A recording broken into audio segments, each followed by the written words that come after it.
Moi, je trouve assez stupéfiant qu'on consacre tant de temps à cette polémique. Et ceux qui, d'ailleurs, se sont fait les croisés de la guerre contre Stanislas sont ceux qui, bien souvent, défendent les pires dérives ailleurs.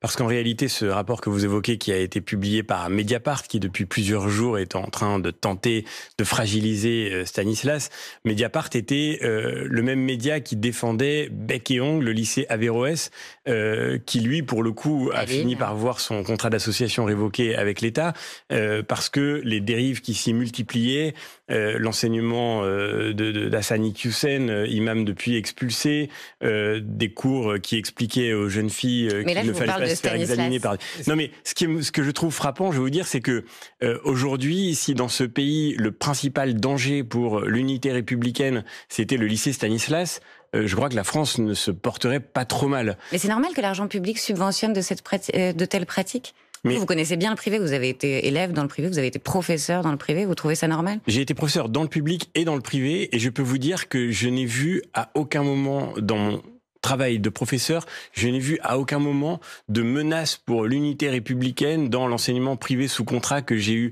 l'occasion de fréquenter, dans lequel j'ai travaillé. Encore une fois, ce qui me paraît fascinant, c'est que...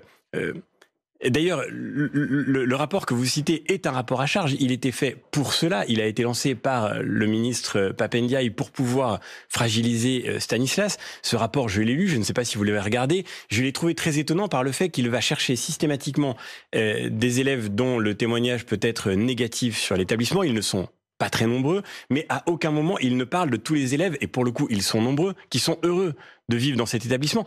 Et le fait est qu'il y a tellement de familles, et de familles qui ne sont pas catholiques d'ailleurs, qui cherchent à inscrire leurs enfants à Stanislas. C'est un secret de polichinelle à Paris. Tous les gens qui vivent dans l'arrondissement espèrent pouvoir mettre leurs enfants, notamment dans cet établissement. Donc, il y a un moment où, si c'était vraiment si désastreux que cela, si c'était un endroit aussi terrifiant, on a du mal à comprendre le succès qu'il rencontre aujourd'hui, y compris de la part de gens qui, comme la ministre elle-même le revendique, ne sont pas du tout catholiques. Pour le reste, pardon de le dire, mais je le disais à l'instant, on a un problème majeur dans ce pays. Majeur, ça devrait nous empêcher de dormir. On a le système scolaire le plus inégalitaire de tous les pays de l'OCDE. Et ça, c'est pour le coup révoltant. Ça veut dire que le parcours scolaire d'un élève en France est le plus directement corrélé à son milieu social d'origine. Si vous êtes un élève qui vient d'une famille modeste, vous avez beaucoup moins de chances de réussir que si vous êtes un élève qui vient d'une famille aisée. Ça, c'est pour le coup Est-ce que typiquement, Stanislas, c'est pas du séparatisme scolaire ? Mais le problème n'est pas Stanislas. Le problème, c'est que tous les élèves n'aient pas la chance d'avoir accès à l'excellence.